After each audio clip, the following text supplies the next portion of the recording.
What's going on, guys? JHoyt back with you today. Welcome back to some more Black Ops 4. We're playing some Control on the map Slums. A little bit of a difficult start, but the game goes a little bit better as we move on. So today, I'm going to talk about the CWL Pro League. So if you guys didn't follow week 1, like I said before, I wanted to do like a predictions video, but it didn't end up happening. So I want to talk about week 2 here in a second, but let's kind of recap week 1. On your screen now, you can see the standings from week 1.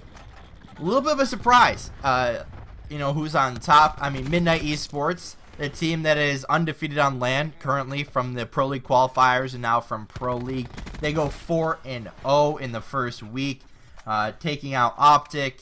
I think they played Genji, and I don't remember the other two teams. But Midnight Esports, this team came out of nowhere. This is Envoy, Llama God, Brazilian, Brack, Jetly, and I think this is their coach, or maybe substitute, Pander. Actually, it says substitute right there, duh. But that's their substitute. So, Envoy, Llama God, Brazilian, Brack, and Jetly is their actual team. They have a coach in there somewhere. But this team kind of came out of nowhere and absolutely started doing real well. I mean, they did real well at the qualifiers, but, you know, against top competition, you really wouldn't think that they would do well. But they have.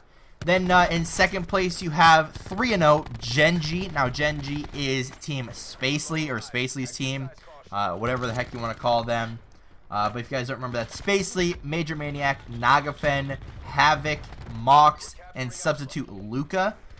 3-0. I mean, again, this team isn't a bad team, but I'm surprised they're at 3-0.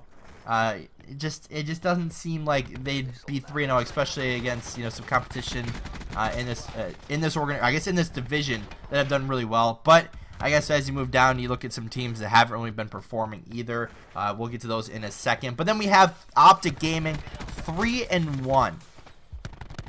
Now also, let's put a little asterisk next to this. Optic playing with a substitute. The whole Dashi situation, if you guys haven't heard what's going on with Dashi, watch my video that is called, I think, What Happened to Dashi. It kind of explains somewhat of what went on, but basically they can't use Dashi in the first week because of visa issues. And then heading into week 2, they're still going to be playing with Zuma, as it looks like nothing official if they are going to be playing with him or not. It just kind of seems like that since we haven't really heard anything about the situation. So assuming they're playing with Zuma going into week 2, 3-1 is still a great record. They only lost to Midnight, who's 4-0. But, you know, if you look at, you know, if Optic's playing with Dashi, would that series have gone a little bit different? Most likely. Not even to mention, Optic Gaming versus Midnight was the first match of the Pro League, I believe. Either the first match or one of the first matchups of the Pro League is Optic versus Midnight. So, a little bit crazy there, but Optic 3-1 with a sub is still incredible. Then we have 4th place, Red Reserve, 2-2. Not really surprised. They've kind of struggled a little bit against some top teams. I don't know who they faced in the past, but it looks like their road this week gets a little tiny bit semi-easier. Not really, though, because they face Optic, and then who else do they face?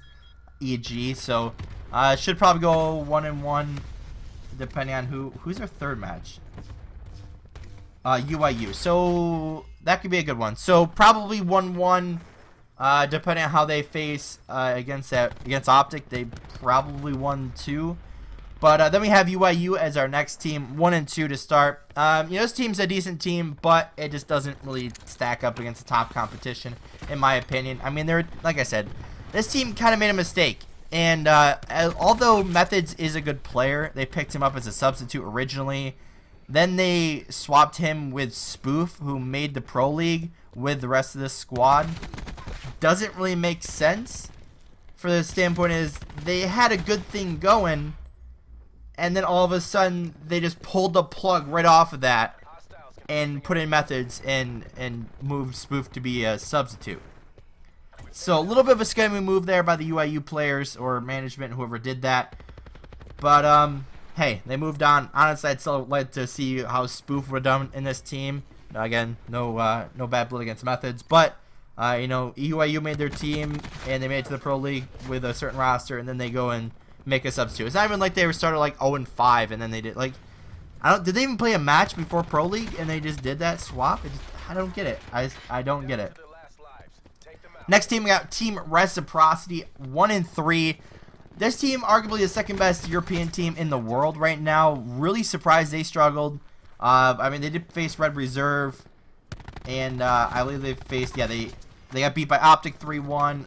I don't remember what, I think it was a 3-0 versus Red Reserve, and I'm not sure who the other two matchups were against, but they faced a pretty tough week in week 1. But then we moved to the two teams that don't currently have a win in the Pro League. That is Luminosity Gaming and Evil Geniuses. Let's start with LG Luminosity. This team is in shambles. They talked about it in the CWL Trading Shots. They talked about it in multiple videos, streams. This team needs to, you know, get rid of their sub players and get literally anyone else. I mean, they just need to fix whatever the problem is. They dropped JCap in favor of this this Core 3 slaying power that hasn't really performed that great. And look where they are, 0-3 in the Pro League.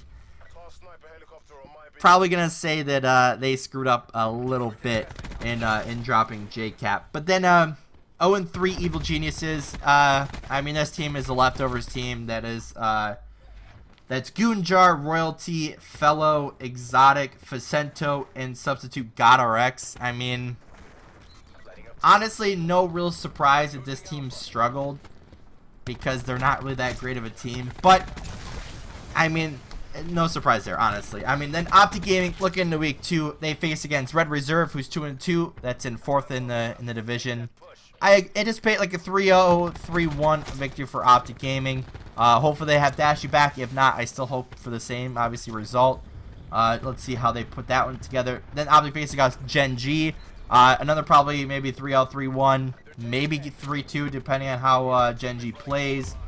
Then their third match of the week is against LG, who most likely will be a 3-0 given the current state of LG. But I guess we'll find out upcoming here in the next week. But if you guys did enjoy, hit the like button down below. If you have not already, hit that subscribe button. And as always, guys, we'll see you next time.